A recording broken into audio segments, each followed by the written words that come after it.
Assalamualaikum. Waalaikumsalam warahmatullahi wabarakatuh. Siap, berat. Dan selamat mulai.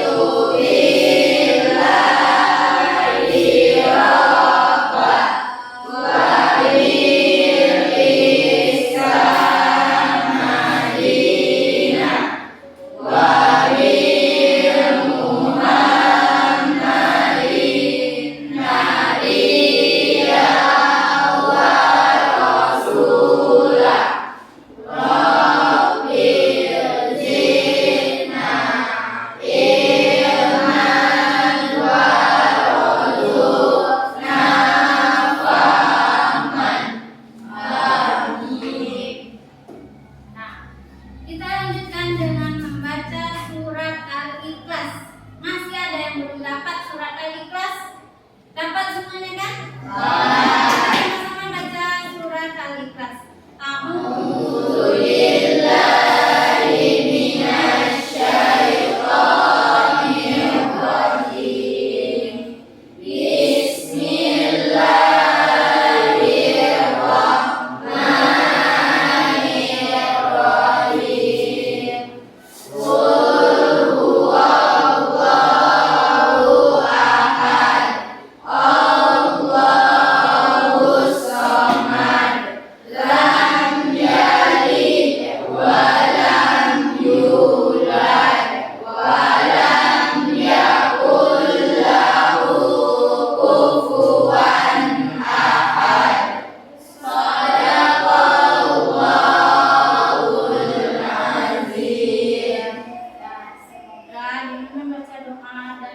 Membaca surat pendek tadi, pembelajaran kita hari ini berkah dan berjalan lancar.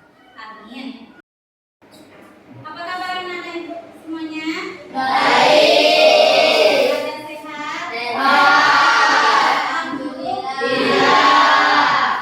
Pada hari ini kita masih dikasih oleh Allah nikmat sehat, ya kan? Salah satu yang kita rasakan adalah nikmat sehat. Apa buktinya? Kalian bisa belajar. Ibu absen dulu. Hadir semuanya? Hadir semuanya? Kalau hadir semuanya, nggak usah ibu ambil absen lagi. Berarti sudah hadir semuanya, ya? Kemarin kita belajar tentang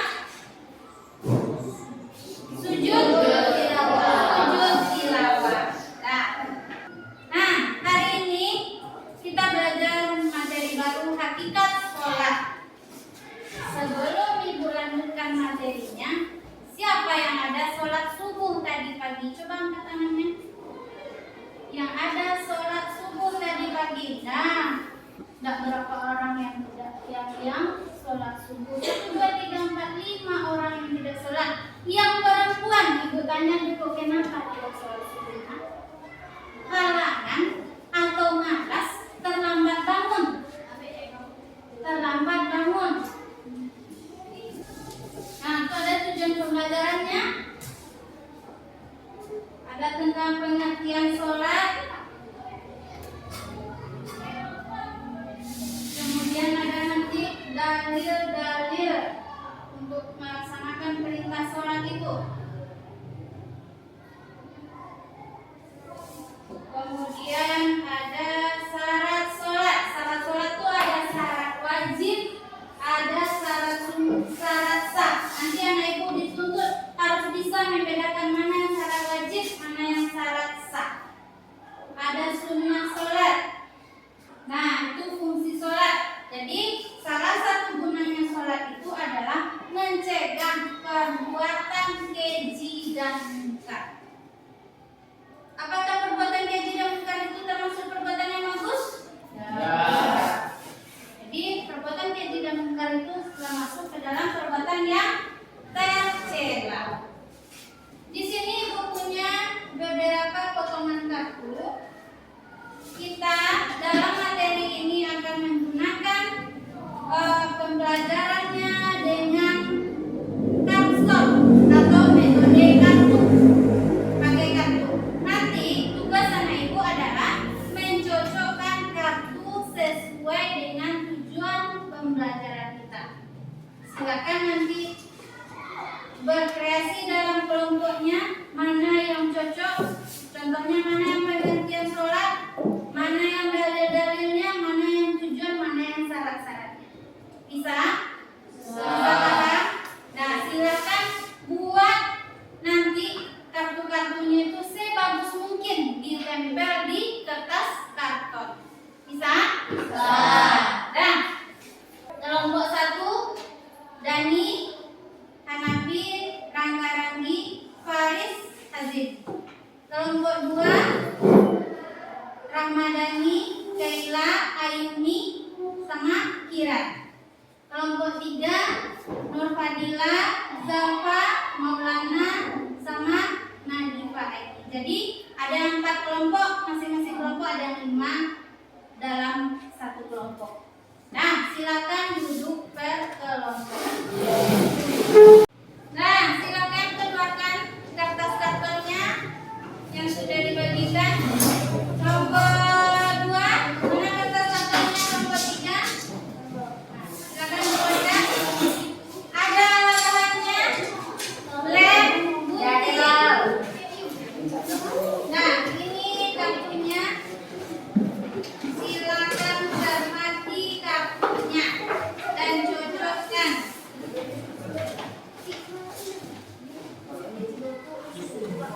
Silakan buat seindah mungkin.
Dia tergantung fraksi masing-masing kelompok.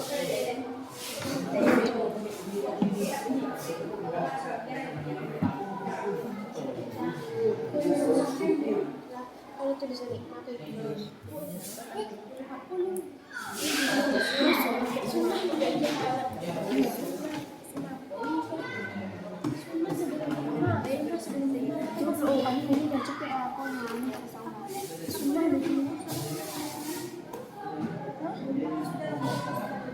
Assalamualaikum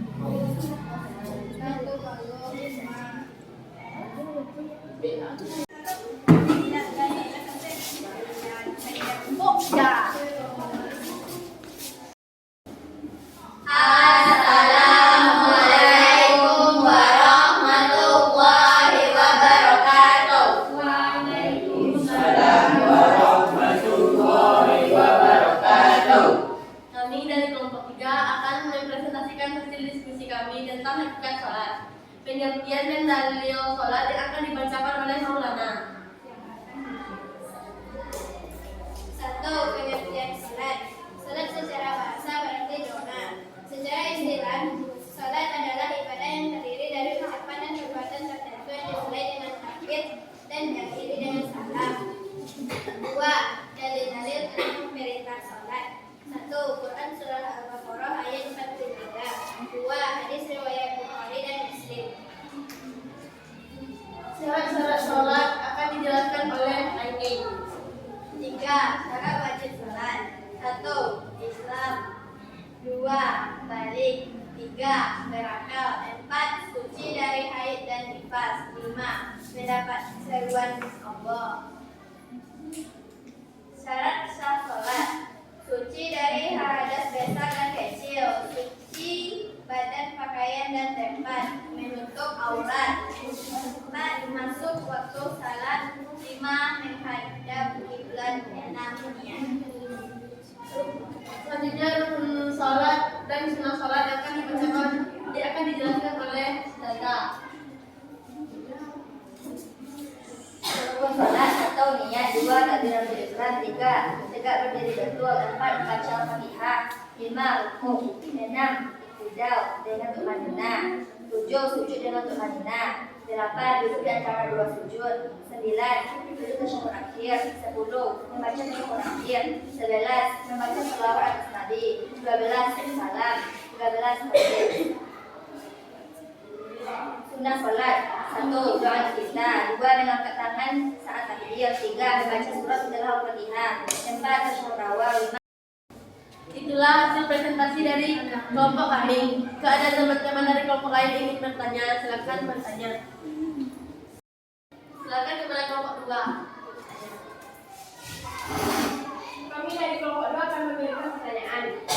Di dalam rukun kami mendengarkan tumak nina seperti rukuk dengan tumak nina. Apa itu tumak nina? Apakah kelompok kita bisa menjelaskan? Pertanyaan dari kelompok 2 akan dijawab oleh Dada.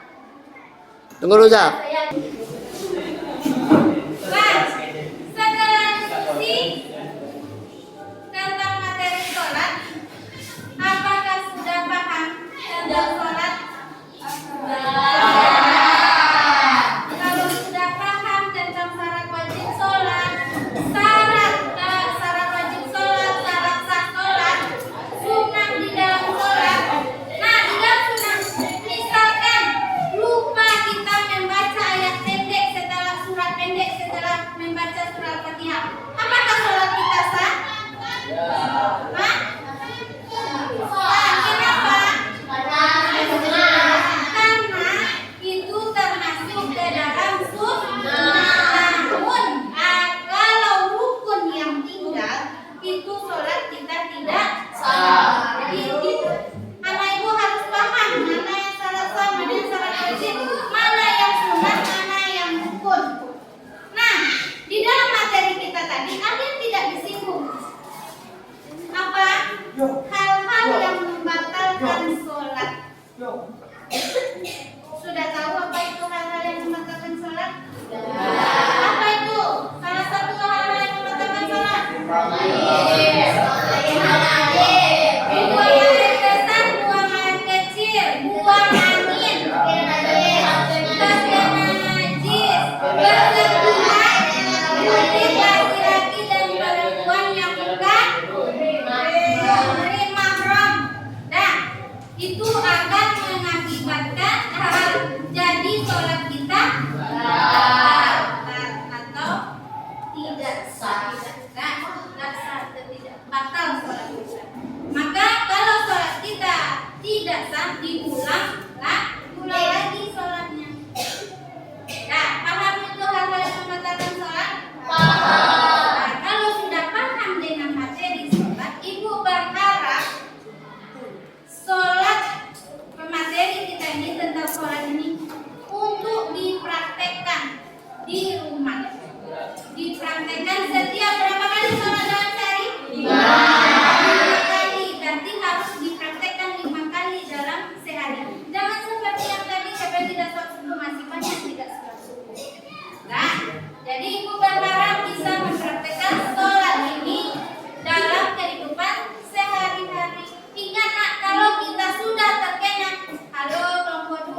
Fadilana.